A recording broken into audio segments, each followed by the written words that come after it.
আসসালামু আলাইকুম দর্শক, আমন্ত্রণ জানাচ্ছি beyond border sports presence dugout dialog powered by rabbit hole BD. শুরু হতে যাচ্ছে বিপিএল। বাংলাদেশের ক্রিকেটের সবচাইতে বড় শোয়ের কথা যদি বলি, বিপিএলটাকে আমরা এইভাবে ধরে নিতে পারি। এবং প্রথম ম্যাচ অনুষ্ঠিত হতে যাচ্ছে, এবং সেই প্রথম ম্যাচে দুটা খেলা, প্রথম দিনে দুইটা খেলা, যেটা বলি রাজশাহী এবং সিলেটের প্রথম খেলা অনুষ্ঠিত হতে যাচ্ছে, এবং দ্বিতীয় খেলায় মুখোমুখি হতে যাচ্ছে নোয়াখালী এবং চট্টগ্রাম। এবং এই দুই খেলার প্রি ম্যাচ অ্যানালাইসিসের জন্য আমাদের সাথে স্টুডিওতে উপস্থিত আছেন সার্টিফাইড পারফরমেন্স অ্যানালিস্ট আহমেদ রজন প্রতীক ভাই। ভাইয়া কেমন আছেন? আলহামদুলিল্লাহ ভালো। বিপিএল এর নতুন আসর শুরু হতে যাচ্ছে, সো বেশ এক্সাইটেড।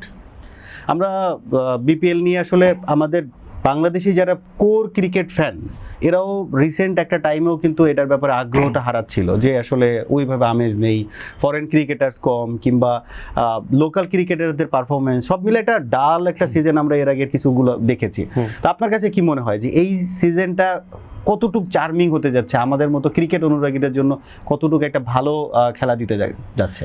দেখুন, বিপিএল এর প্রথম কিছু আসর থেকে কিন্তু বাংলাদেশ ন্যাশনাল টিম বেশ উপকৃত হয়েছিল। আপনি যদি মনে করে থাকেন, প্রথম বিপিএল এর যে আসরটা ছিল, ওই আসর হওয়ার ঠিক পরপর এশিয়া কাপ হয়, এবং আমরা কিন্তু এশিয়া কাপের ফাইনালটা খেলি। পাকিস্তানের কাছে ন্যারো একটা ডিফিট আমাদের বরণ করে নিতে হয়।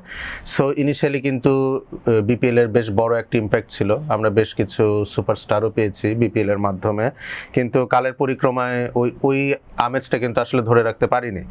বিপিএল শুরুতে আমরা আইপিএল এর পরে যদি মানে 2-3টা major league around the world চিন্তা করে থাকতাম, বিপিএল এর নাম কিন্তু আসতো, কিন্তু সময়ের সাথে সাথে ওই জৌলসটা হারিয়েছে। তো যেহেতু এবার ফ্র্যাঞ্চাইজিগুলো 5 বছরের চুক্তিতে আবদ্ধ হয়েছে বিসিবির সাথে, তো আশা করি যে কিছুটা হলেও মানে পুরনো দিনের জৌলস ফেরত পাবে বিপিএল। আমরা দেখতাম যে মানে গ্লোবালি যারা ক্রিকেটের সুপারস্টার, মার্কুটে ব্যাটসম্যান, সবাইকে আমরা এই লিগে দেখতাম।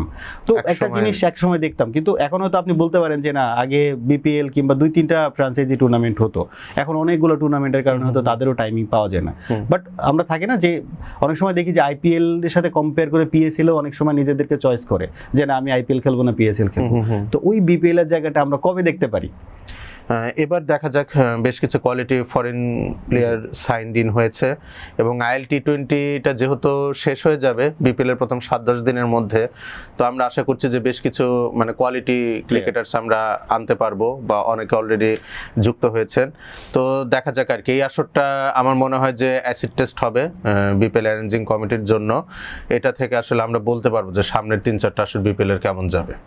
আমরা এবারের আসর 12তম আসর অনুষ্ঠিত হতে যাচ্ছে, এবং আমি একটু মজা করে আপনার সঙ্গে একটু বলি যে এবারের যে আসরগুলো, এত 12টা আসর যেটা হয়েছে, এখানে টোটাল 9টা টিম বিভিন্ন ডিভিশন থেকে পার্টিসিপেট করেছে, কিংবা মেন সিটি থেকে পার্টিসিপেট করেছে নামে। এবং এর মধ্যে যদি আমি মেজর দলগুলোর কথা বলি, ঢাকা, খুলনা, রাজশাহী, চিটাগং খেলেছে, কুমিল্লা খেলেছে, সিলেট খেলেছে, রংপুর, নোয়াখালী, বরিশাল, এই মেজর টিমগুলো মানে সিটি বেসড খেলেছে আর কি। এবং নামগুলোও কিন্তু হর হামেশাই চেঞ্জ হয়েছে। এমন হয়েছে যে এমন আছে 12টা এতে হয়তো 6 বার নাম চেঞ্জ হয়েছে।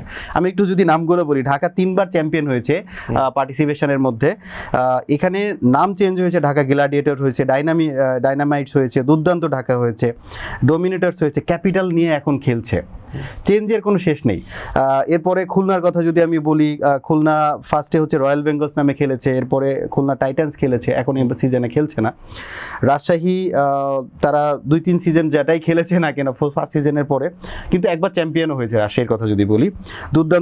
দুরন্ত ঢাকা, দুরন্ত রাজশাহী, তারপরে হচ্ছে কিংস, দুর্বার, রয়্যালস। আমি এই জিনিসগুলো বলার একটা জিনিস যে থিতু হয় না কেন দলগুলা?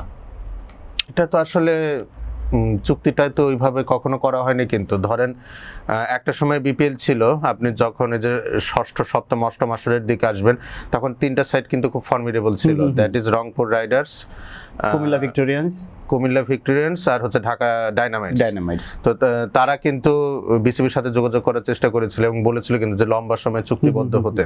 পরবর্তীতে কিন্তু ঢাকা ডাইনামাইটস আর কন্টিনিউ করেনি, যেহেতু চুক্তিটা বেশি লম্বা মেয়াদের জন্য হয়নি। তো এবার যেহেতু 5 বছর মেয়াদি চুক্তি হচ্ছে, এটা আমি বারবার বলছি, তো আশা করি যে এখন থেকে একটা যে ব্র্যান্ড ভ্যালু ক্রিয়েট হওয়ার, যে প্রতিটা ফ্র্যাঞ্চাইজির সাথে আসলে সাপোর্টাররা কিন্তু আসলে ওন করে। আপনি যদি ফুটবলে দেখেন, আপনি মানে দেশ কেনা যতটা সাপোর্ট করেন, আপনি ম্যানইউ ফ্যান, তারা কিন্তু অন্যরকম একটা লেভেলে থাকে তাদের ফ্যান বেসটা।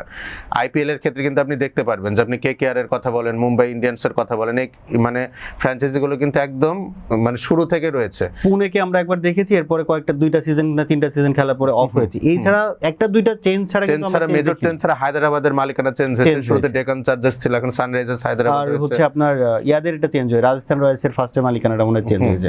তো খুব বেশি পরিবর্তন হয় না, এবং যতদিন যাবে কিছু পরিবর্তন আসবে, এটা স্বাভাবিক। কিন্তু আমাদের বিপিএল এর ক্ষেত্রে মানে প্রতিটা আসরে নতুন করে টিম আমরা পেয়েছি, এমনও হয়েছে। ইভেন এই আসরটা দেখেন, একমাত্র রংপুর বাদে প্রায় প্রত্যেকটা ফ্র্যাঞ্চাইজি কিন্তু নতুন।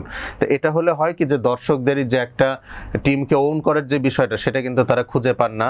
আবার প্রতিটা বছর দেখবেন যে নতুন নতুন আসর যখন হচ্ছে, এক এক প্লেয়ার এক এক বিভাগে খেলছে, এতেও কিন্তু ফ্যান বেস ওভাবে ক্রিয়েট হয় না। আপনি আইপিএল এর দিকে তাকান, রোহিত শর্মা সবসময় মুম্বাইতে খেলছেন, বিরাট কোহলি অলওয়েজ ব্যাঙ্গালোরে খেলেছেন, although he is not from Bangalore, but ব্যাঙ্গালোরের ফ্যানরা এটা কিন্তু বিলিভ করে যে বিরাট কোহলি তাদের শহরের সন্তান।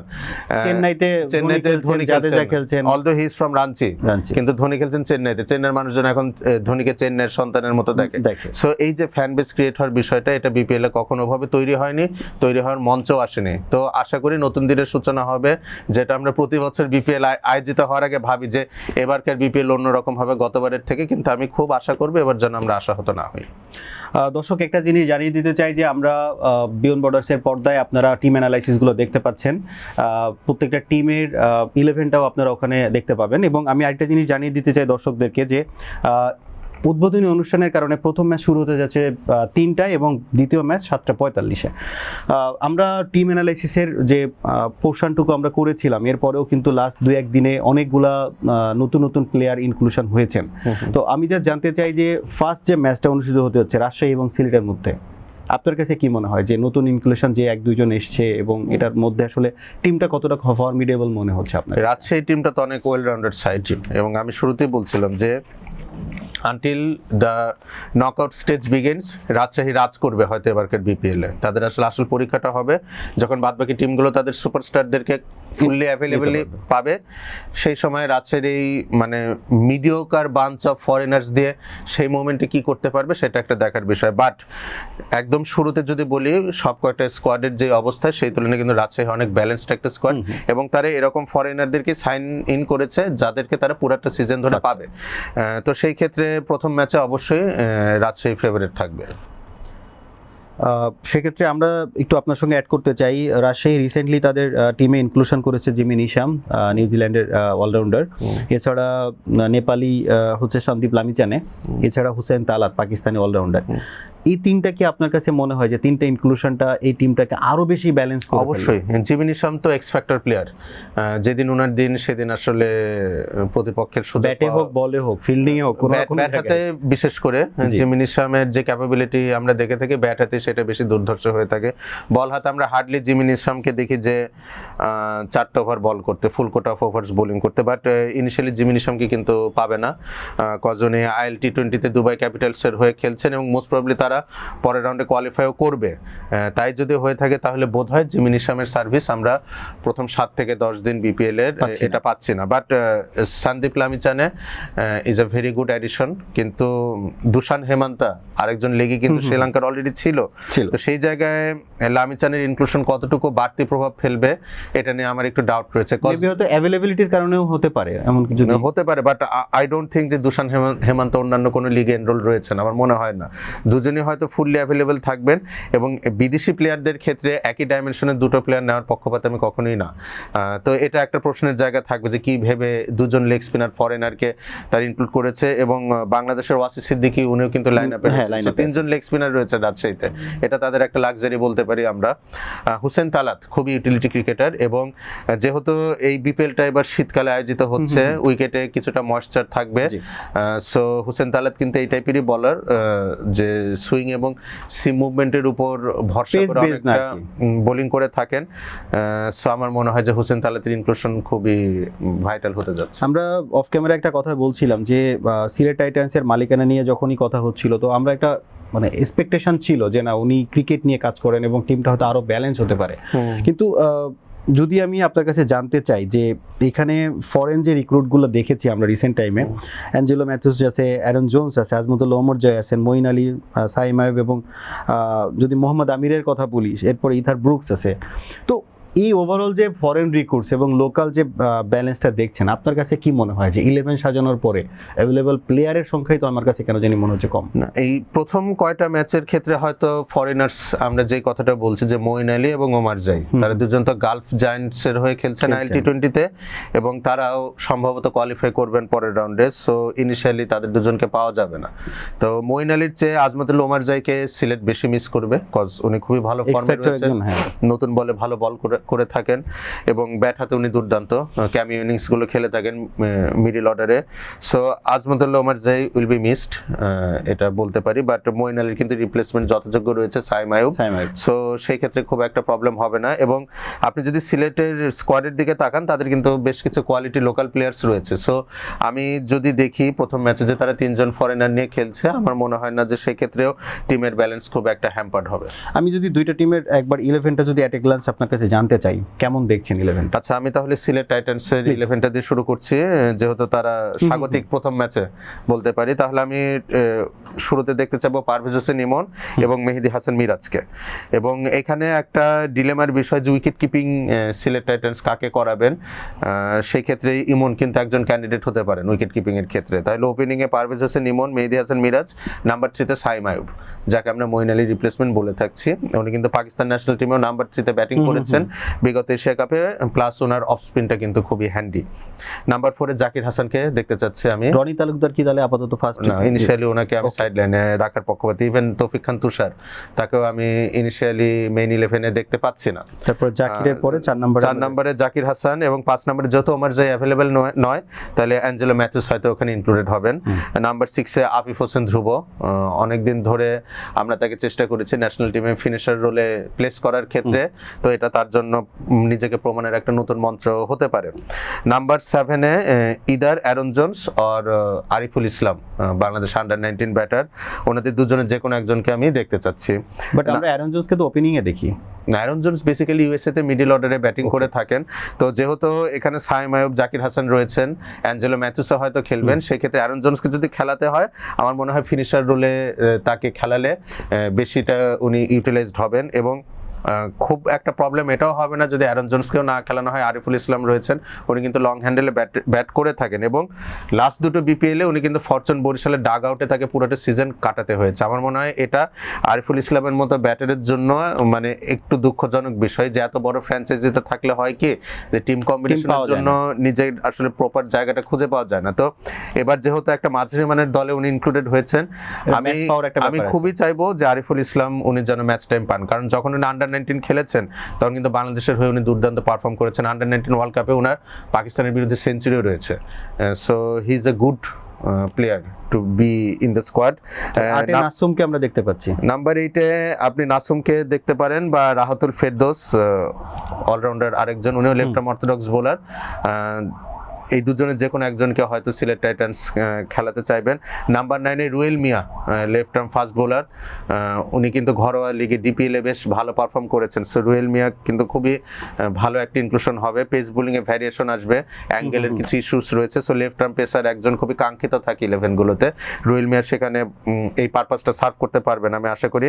নাম্বার 10-এ ইদার খালেদ আহমেদ বা ইবাদত হোসেন, তবে আমি চাইবো যে খালেদ আহমেদ স্টার্টিং 11-এ থাকেন এবং নাম্বার 11-এ মোহাম্মদ আমির। এবং মোহাম্মদ আমিরের ওপেনিং স্পেলটা যদি সিলেট টাইটান্স টসে জিতে হয়তোবা তারা শুরুতে বোলিং করবে, তো মোহাম্মদ আমির যদি একটা ভালো স্পেল করে দিতে পারেন, হয়তো প্রথম ম্যাচে স্বাগতিক হিসেবে সিলেট টাইটান্স ভিক্টোরিয়াসও হতে পারে। এবার আসি আমি রাজশাহীর ক্ষেত্রে, সাহেবজাদা ফারহান এবং তানজিদ হাসান তামিম, তারা দুজন ওপেন করবেন। নাম্বার 3-তে নাজমুল হোসেন শান্ত, নাম্বার 4-এ মুশফিকুর রহিম, নাম্বার 5-এ মোহাম্মদ নওয়াজ, নাম্বার 6-এ ইদার আকবর আলী বা ইয়াসির আলী চৌধুরী রাব্বি, এটা টিম ম্যানেজমেন্ট ডিসিশন নেবে। নাম্বার 7-এ তানজিম হাসান সাকিব, আমি খুবই চাইবো যে তানজিম হাসান সাকিব এবারকার বিপিএলটা একটা ট্রু অলরাউন্ডারের রোল প্লে করুক, দেখা যাক যে how it goes for him. Number 8-এ আমরা দেখতে পারবো ইদার জাহানদাদ খান বা বিনুরা ফার্নান্ডোকে। যদি জাহানদাদ খান খেলেন তাহলে উনি একটু ওপরে উঠে ব্যাটিং করবেন, বিনুরা ফার্নান্ডো খেললে হয়তো নাম্বার 11 ওনাকে ব্যাট করতে দেখব। কিন্তু যেহেতু প্রথম ম্যাচটা হতে যাচ্ছে বিপিএল এ এবং উইকেটে বেশ কিছু ময়েশ্চার থাকবে, তো আমার মনে হয় জাহানদাদ খান ইজ এ বেটার ক্যান্ডিডেট যখন আমরা কম্পেয়ার করব বিনুরা ফার্নান্ডোর সাথে। বিনুরা আসলে ব্যাটিং ক্যাপাবিলিটিতে তো জাহানদাদের মতো এতটা না, আর বিনুরা ফার্নান্ডো ওই রকম উইকেটগুলোতেই বেশিটা ইফেক্টিভ, যেখানে কিছুটা আপনার গ্রিপ থাকবে বোলারদের জন্য। তো যেহেতু টুর্নামেন্টের শুরুতে উইকেটের ওই নেচারটা আসতে কিছুটা টাইম লাগবে, তো বিনুরা ফার্নান্ডের রোলটা অ্যাজ দ্য টুর্নামেন্ট প্রোগ্রেসেস সেই ক্ষেত্রে তার ক্ষেত্রে আমরা ইনক্লুশনটা বাড়তিভাবে দেখতে পারবো। এরপরে আমরা দেখতে পাচ্ছি সাকলাইন, আব্দুল গাফার সাকলাইন, নতুন সেন্সেশন। আই হোপ উনি ভালো করুক। তার পরবর্তীতে রয়েছেন রিপন মন্ডল এবং সবার শেষে সন্দীপ লামিচানে, যেহেতু ওনাকে ইনক্লুডেড করানো হয়েছে এবং উনি কিন্তু একজন এক্স ফ্যাক্টর প্লেয়ার। আপনি যদি সিলেট টাইটান্সের বোলিং এর দিকে তাকান তাহলে সেখানে এক্স ফ্যাক্টর হবেন মোহাম্মদ আমির, আর যদি রাজশাহীর বোলিং লাইনআপের দিকে তাকাই তাহলে অবশ্যই এখানে এক্স ফ্যাক্টর হিসেবে আপনাকে কনসিডার করতে হবে লামিচানাকে। আমরা দুইটা টিমেরই মোটামুটি অ্যানালাইসিস দেখলাম, যেখানে আপনার কাছে একটা মোটামুটি প্রিডিকশনের জায়গা থেকে আপনি রাজশাহীকে একটু এগিয়ে রাখছেন। এরপরেও যদি আপনি বলছিলেন যে মোহাম্মদ আমির যদি একটা ভালো স্পেল করে দেয় সেক্ষেত্রে হয়তো নিজেরাও ম্যাচটা উইন করতে পারে, আপনার মতে কি হয় যে উইন প্রিডিকশনটা কত পার্সেন্ট দেখছেন? দেখেন, টি-20 এমন একটা খেলা, মানে অন পেপার বিষয়গুলোর চেয়ে অনেক গিভেন ডে যারা বেটার পারফর্ম করবে তারাই জিতবে। তো সেই ক্ষেত্রে অবশ্যই রাজশাহী ফেভারিট যদি আমরা প্লেয়ার টু প্লেয়ার অ্যানালাইসিস করি। তবে আমার মনে হয় ফার্স্ট ম্যাচে টস কারা জিতবে এটা খুবই ভাইটাল হতে যাচ্ছে, এবং বেসিক্যালি টসে জিতে যারা বোলিং করবে আমার মনে হয় তাদের পক্ষে জয়ের পাল্লা 80%-20% এরকমটা থাকবে। টস এখানে খুবই ক্রুশাল একটা ফ্যাক্টর। অ্যাপার্ট ফ্রম দ্যাট আপনি যদি টিম অ্যানালাইসিসটা দেখেন বা প্লেয়ার টু প্লেয়ার কম্পেয়ার করেন তাহলে অবশ্যই এখানে রাজশাহীর একটা এজ থাকবে এবং সেই ক্ষেত্রে রাজশাহী 60-40 ব্যবধানে এগিয়ে থাকবে। এখন যদি আমরা পরের ম্যাচের কথায় আসি, চট্টগ্রাম রয়্যালস এবং নোয়াখালী এক্সপ্রেস, যেটা যদি ঘুরে ফিরে বলি দুইটা টিমই নাম চেঞ্জ হয়ে এসছে, এবং আমরা যখন দুইটা টিমের 11 অ্যানালাইসিসের কথা বলছিলাম তখন রয়্যালসে কিন্তু ক্যামেরন ডেলপোর্ট এবং হচ্ছে কামরান গুলাম এই দুজন ইনক্লুশন ছিল না। এরপরে আমরা যদি বলি যে নোয়াখালী এক্সপ্রেসেও কিন্তু আমরা অ্যাড হতে দেখেছি মাসুদ আগাদকে। আপনার কাছে এই যে ইনক্লুশনগুলো রিসেন্ট টাইমে হয়েছে এটাতে দুইটা টিমকে কতটা ব্যালেন্স মনে হচ্ছে এবং 11টা আপনি কেমন দেখছেন? অবশ্যই চট্টগ্রাম রয়্যালসের ক্ষেত্রে কিন্তু আমরা কোয়ালিটি প্লেয়ার্সদের অভাব বোধ করছিলাম এবং আমরা টিম অ্যানালাইসিস এটাও বলছিলাম যে হয়তো টুর্নামেন্ট শুরুর আগে আরও দু একজন কোয়ালিটি ফরেনার হয়তো তারা রিক্রুট করবেন। তো ক্যামেরন ডেলপোর্ট উনি কিন্তু সাউথ আফ্রিকান যে ফ্র্যাঞ্চাইজি লিগ ওখানে ডলফিন্সের হয়ে খেলতেন এবং খুবই এক্সপ্লোসিভ একজন ব্যাটার ক্যামেরন ডেলপোর্ট, এবং পাশাপাশি ওনার মিডিয়াম পেস বোলিংটা খুব হ্যান্ডি। সো ক্যামেরন ডেলপোর্ট যেহেতু সাইন্ড ইন হয়েছেন আমার মনে হয় ডিরেক্টলি উনি 11 ইনক্লুডেড হবেন। পাশাপাশি কামরান গুলাম কিন্তু আমরা বলতে পারি যে বাবর আজমের একজন যোগ্য রিপ্লেসমেন্ট। পাকিস্তান ন্যাশনাল সার্কিটও তাকে নিয়ে কথাবার্তা হচ্ছে। তো সত্যি কথা বলতে গেলে বাবর আজমের জন্যই কিন্তু কামরান গুলামের ক্যারিয়ারটা ওভাবে গ্রো করছে না। অনেকটা আমরা দেখেছিলাম যে রিকি পন্টিং এর জন্য যেমন ব্র্যাড হজের ক্যারিয়ারটা কখনো ফ্লারিশ করে নাই, তো কামরান গুলামও কিন্তু ঠিক মানে লাইক টু লাইক প্লেয়ার হতে ওডিআই সেটআপে ওইভাবে জায়গা পাচ্ছেন না। সো যেহেতু বাংলাদেশের উইকেটগুলোতে কিছু কিছু উইকেটে খুব একটা রানের খেলা হয় না, ইনিংস অ্যাঙ্কর করার একটা রোল থাকে, তো সেটা আমার মনে হয় কামরান গুলামের উপরে এই দায়িত্বটা বর্তাবে এবং তারা দুজনে হয়তো 11-এ ইনক্লুডেড হবেন। আমি যদি এখন চট্টগ্রাম রয়্যালসের 11টা প্রবাবল বেস্ট পসিবল 11 যেটা আমার মতে দেখতে চাই তাহলে নাইম শেখ অবশ্যই থাকবেন, তার সাথে পল স্টার্লিং হয়তো ওপেন করবেন। এর পরবর্তীতে ক্যামেরন ডেলপোর্ট, নাম্বার 3-তে, নাম্বার 4-এ কামরান গুলাম। তো টপ অর্ডার এবং মিডল অর্ডার এটা কিন্তু চট্টগ্রাম রয়্যালসের খুব অন্যরকম চেহারা দেখা যাচ্ছে। আমরা ইনিশিয়ালি আসলাঙ্কাকে নিয়ে কথা বলেছিলাম কিন্তু তার অ্যাভেলেবিলিটি নিয়ে কিছুটা প্রশ্ন জেগেছে। সো আমরা আসলাঙ্কার টিমে থাকাটা আপাতত বাইরে ধরে কথা বলছি। এর পরবর্তীতে শেখ মেহেদীকে দেখতে চাইবো আমি, কজ শেখ মেহেদীর কিন্তু একটা পোটেনশিয়াল রয়েছে মিডল অর্ডারে ব্যাট করার, এবং উনি বাংলাদেশ ন্যাশনাল টিমেও কিন্তু বেশ কয়েকটা ম্যাচ এই রোলটা প্লে করেছেন। সো চট্টগ্রাম রয়্যালস চাইবেন যে নাম্বার 5-এ শেখ মেহেদী ব্যাট করুক।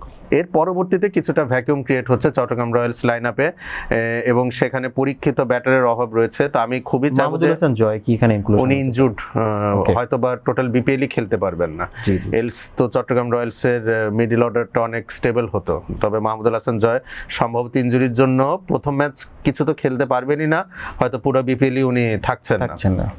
তো আবু হায়দার রনিকে আমি নাম্বার 6-এ দেখতে চাচ্ছি, কজ রিসেন্ট টাইমে কিন্তু আবু হায়দার রনির ব্যাটে ভালো রান আসছে, এনসিএলে কিন্তু উনি একটা বড় ইনিংসও খেলেছেন এবার আমরা দেখেছি। সো আবু হায়দার রনি নাম্বার 6-এ, নাম্বার 7-এ শুভাগত হোম। তো এই পর্যন্ত তাদের ব্যাটার্স এবং অলরাউন্ডার্স, নাম্বার 8-এ শরীফুল ইসলাম, নাম্বার 9-এ সুমন খান, নাম্বার 10-এ আরাফাত সানি এবং নাম্বার 11-এ মোহাম্মদ আবরার বা আবরার আহমেদ, পাকিস্তানি লেগ স্পিনার, উনি ইনক্লুডেড হবেন। সো যদি আমরা বিদেশি 4জন প্লেয়ার দেখি, Paul Stirling, Cameron Delport, Kamran Ghulam এবং আবরার আহমেদ, 4জনই কিন্তু খুবই কোয়ালিটি প্লেয়ার। হোয়াইরাজ লোকাল প্লেয়ারদের মধ্যেও আপনি যদি নাইম শেখার কথা বলেন, শেখ মেহেদির কথা বলেন, শরীফুল ইসলামের কথা বলেন, তারা সবাই কিন্তু ন্যাশনাল সার্কিটে পরীক্ষিত। উইকেট কিপার হিসেবে পল স্টার্লিং, উইকেট কিপার হিসেবে কামরান গুলামকে আমরা দেখতে পারি, কজ কামরান গুলাম কিন্তু লোকাল ক্রিকেটে কিপিং করেন। ওকে, তো আমার এই প্রবল টিম 11-এ আমি কামরান গুলামকে কিপার হিসেবে দেখতে চাচ্ছি। এখন আমরা যদি নোয়াখালী এক্সপ্রেসের দিকে তাকাই, নোয়াখালী এক্সপ্রেসের স্কোয়াডটা কিন্তু ব্যক্তিগতভাবে আমার খুবই পছন্দের ছিল আর কি, কিন্তু আইএল টি20 চলমান থাকায় কুসাল মেন্ডিস, জনসন চার্লস এবং মোহাম্মদ নাবি, এই 3জন প্লেয়ার হয়তো ইনিশিয়ালি অ্যাভেলেবল থাকবেন না। মোহাম্মদ নাবির তো আসতে বেশ দেরি হবে, কজ দুবাই ক্যাপিটাল সম্ভবত কোয়ালিফাই করছে, কিন্তু শারজা ওয়ারিয়ার্স এলিমিনেটেড হয়ে গেছে। তো সেই ক্ষেত্রে জনসন চার্লস এবং কুসাল মেন্ডিস কবে নাগাদ নোয়াখালী স্কোয়াডের সাথে যোগ দিবে, এটা একটা প্রশ্নের বিষয় থাকছে। তো প্রথম ম্যাচে তারা 2জন বা 3জন থাকছেন না, এটা ধরে আমি যদি 11টা বলি, মাজ সাদাকাত এবং আমি হাবিবুর রহমান সোহানকে ওপেন করতে দেখতে চাইবো, কজ মাজ সাদাকাত কিন্তু এবার রাইজিং স্টার এশিয়া কাপে হাইয়েস্ট রান স্কোরার ছিলেন, পাশাপাশি রিসেন্টলি কনক্লুডেড এনপিএল, ওখানে কিন্তু উনি জানাকপুর বোলসের হয়ে ব্যাট এবং বল হাতে দুর্দান্ত পারফর্ম করেছেন। উনি একজন বাম হাতি ওপেনার এবং বাম হাতি বা লেফট আর্ম অর্থোডক্স বোলিং করে থাকেন, স্পিন বোলিংটা করে থাকেন। সো মাজ সাদাকাতের কাছ থেকে আপনি টপ অফ দি অর্ডার একটা ধুমধুমার ব্যাটিং এবং মিডিল ওভার্সে লেফট আর্ম অর্থোডক্স বোলিং 4 ওভারে আপনি পেতে পারেন। নাম্বার 3-তে আমি সৌম্য সরকারকে দেখতে চাচ্ছি, যেহেতু জনসন চার্লস এবং কুসাল মেন্ডিস হয়তো ইনিশিয়ালি অ্যাভেলেবল নাই, সো সৌম্য সরকার কিছুটা নিচে নেমে ব্যাটিং করুক, এটা আমি চাচ্ছি। এর পরবর্তীতে রয়েছেন সাদাত হোসেন দীপু, মাহিদুল ইসলাম অঙ্কন এবং জাকের আলী, একদম লোকাল প্লেয়ারদেরকে দিয়ে গড়া মিডল অর্ডার। এবং যেহেতু মাহিদুল ইসলাম অঙ্কন এবং জাকের আলী অনেক, এদের 2জনের সামর্থ্য নিয়ে রিসেন্ট টাইমে কিছু কোশ্চেন মার্ক এসেছে, আমি আশা করব তারা 2জন এই টোটাল যে প্রশ্ন তাদের পারফরমেন্স নিয়ে রয়েছে এই বিষয়টাকে ওয়াইপ আউট করে ফেলুক। নাম্বার 7 অলরাউন্ডার সৈকত আলী, ওনাকে আমি দেখতে চাইবো, উনি কিন্তু ফরচুন বরিশালের হয়ে ওপেনও করেছেন, যে সিজনটা ফরচুন বরিশাল রানার্স আপ হয় সাকিব আল হাসানের নেতৃত্বাধীন যে দলটা ছিল। নাম্বার 8-এ আমরা হাসান মাহমুদকে দেখতে পারি, নাম্বার 9-এ ইদার রেজাউর রহমান রাজা বা মুশফিক হাসান এবং নাম্বার 10-এ foreign recruit Afghan chinaman bowler Zahir Khan এবং নাম্বার 11-এ আফগান ডানহাতি ফাস্ট বোলার বিলাল সামি। তো ইনিশিয়ালি হয়তো নোয়াখালী এক্সপ্রেসকে 3জন ফরেন রিক্রুট নিয়ে খেলতে হতে পারে। ওনাদের টিমে ইহসানুল্লাহ খানও কিন্তু আছেন। এখন আপনি ধরেন বিলাল সামি বা ইহসানুল্লাহ খান, এই 2জনের যে কোনো একজনকে হয়তো খেলাবেন, 2জন বিদেশি ফাস্ট বোলার বা 3জন জাহির খান, বিলাল সামি, ইহসানুল্লাহ খান, এটা হয়তো না করলেও চলে, কজ রেজাউর রহমান রাজা বা মুশফিক হাসান, হাসান মাহমুদ, তাদের বোলিং কোয়ালিটি কিন্তু আমি ইহসানুল্লাহ খানের চেয়ে কোনো অংশে কম দেখছি না। পাশাপাশি ইহসানুল্লাহ খান অনেকদিন পর ইনজুরি থেকে ব্যাক করেছেন। সো আমার যেটা মনে হচ্ছে যে টিম ম্যানেজমেন্ট হয়তো এটাও দেখতে পারেন যে how things go on for Ihsanullah Khan, practice session উনি কেমন করেন, নেটে বোলিং কেমন করেন, এরকম 2-3টা ম্যাচ কয়েকটা সেশন বোলিং করার পর হয়তো তাকে টিমে ইনক্লুশন করানো যেতে পারে। একটা 2টা ম্যাচের পরে আসলে টিমের ব্যালেন্সিংটা আনাটা ইজিয়ার হয়। এবং জনসন চার্লস এবং কুসাল মেন্ডিস আসলে সেখানে তো ধরেন বোলারদের জন্য কোটাটা আরো কমে যাচ্ছে, তখন হয়তো জাহির খান, বিলাল সামি, ইহসানুল্লাহ খান 3জন থেকে যে কোনো একজন পিক করতে পারবে। এখন তো আমি জাহির খানকে রাখছি অটো চয়েস এবং বিলাল সামি বা ইহসানুল্লাহ খানের যে কোনো একজন খেলবেন, বাট বিলাল সামি যেহেতু ইন্টারন্যাশনাল সার্কিটে রিসেন্ট টাইমে খুব ভালো পারফর্ম করেছেন, বাংলাদেশের সাথে আফগানিস্তানের থার্ড ওডিআইতে কিন্তু বিলাল সামি খুব ভালো বোলিং করেছেন, তো আমার মনে হয় সেখানে বিলাল সামির একটা এজ থাকবে। তো এই আপাতত মনে হচ্ছে আমার নোয়াখালী এক্সপ্রেসের ফার্স্ট 11। তো যদি আমরা আসি যে কারা ফেভারিটস থাকবে প্রেডিকশনের জায়গায়, যদি আপনি কাদেরকে এগিয়ে রাখছেন? দেখেন ওভারঅল স্কোয়াড অনুযায়ী কিন্তু নোয়াখালী এক্সপ্রেস অনেক কোয়ালিটি একটা সাইড, কিন্তু যেহেতু তাদের ফরেনার্স জনসন চার্লস এবং কুসাল মেন্ডিস অ্যাভেলেবল থাকছেন কিনা এটা নিয়ে একটা কোশ্চেন মার্ক রয়েছে। যদি তারা 2জন না খেলেন, প্রথম ম্যাচের জন্য ফেভারিট থাকবে চট্টগ্রাম, আর যদি তারা 2জন কোনোভাবে ইনক্লুডেড হয়ে যান সেই ক্ষেত্রে ফেভারিট থাকবে নোয়াখালী এক্সপ্রেস। তাহলে এখানে একটা আপনার ভ্যারিয়েবল কাজ করছে, inclusion of Johnson Charles and Kusal Mendis. এর পরবর্তীতে পরবর্তীতে আরেকটা যেটা ফ্যাক্টর হতে যাচ্ছে যে যেহেতু খেলাটাই শুরু হবে 7:45-এ, ডিউ ঠান্ডার সময় আসছে, প্রচুর ডিউ পড়বে সেকেন্ড ইনিংসে। সো যেই টিমটা চেস করবে তাদের পক্ষে জয়ের পাল্লা অনেকটা ভারী থাকবে। সো আপনি দেখেন যে দুটো ম্যাচই, যেহেতু বিপিএল এর প্রথম ম্যাচ হতে যাচ্ছে রাজশাহী সিলেট, সেখানেও আপনার টস একটা ক্রুশাল রোল প্লে করবে, কজ উইকেটটা একদম নতুন থাকবে, সেখানে যারা আগে বল করবে তারা বাড়তি সুবিধা পাবে, আবার পরের ম্যাচে যারা চেস করবে এক্সেসিভ ডিউ এর জন্য তারা একটা বাড়তি অ্যাডভান্টেজ পাবে। সো অনেক ক্ষেত্রে আমার এটা মনে হচ্ছে যে স্কোয়াডটা ছাপিয়ে হয়তো প্লেইং কন্ডিশন একটা মানে সবচেয়ে বড় ভ্যারিয়েবল হতে পারে। তো দুটো ক্ষেত্রেই আমি বলছি দ্বিতীয় ম্যাচেও যারা চেস করবে তাদের পক্ষে জয়ের পাল্লাটা বেশি ভারী থাকবে। এখন দলের ক্ষেত্রে যদি আপনি বলেন দুই দলকে কাদেরকে এগিয়ে রাখছেন? যদি কুশাল মেন্ডিস এবং জনসন চার্লস ইনক্লুডেড না হন, অবশ্যই চট্টগ্রাম রয়্যালস এগিয়ে থাকবে। ওকে, আমরা আশা করি জয় বিজয়ের উপরে এই পুরো টুর্নামেন্ট বিপিএল এবার অনেক বেশি দর্শক অনুরাগীদের জন্য একটা ভালো বিপিএল হতে যাচ্ছে, এই আশাবাদ ব্যক্ত করছি। দর্শক, আমরা আশা করি বাংলাদেশের এবারের বিপিএলটা অনেক বেশি ভালো হোক এবং আমরা সবাই এটা এনজয় করতে পারি। এবং এছাড়া আপনাদের কোনো মতামত কিংবা আপনাদের কোনো জিজ্ঞাসা থাকলে আমাদেরকে জানাতে পারেন আমাদের কমেন্ট বক্সে। এবং আপনাদের সঙ্গে আবার দেখা হচ্ছে পোস্ট ম্যাচ অ্যানালাইসিসে। ততক্ষণ পর্যন্ত ভালো থাকুন, সুস্থ থাকুন। আসসালামু আলাইকুম।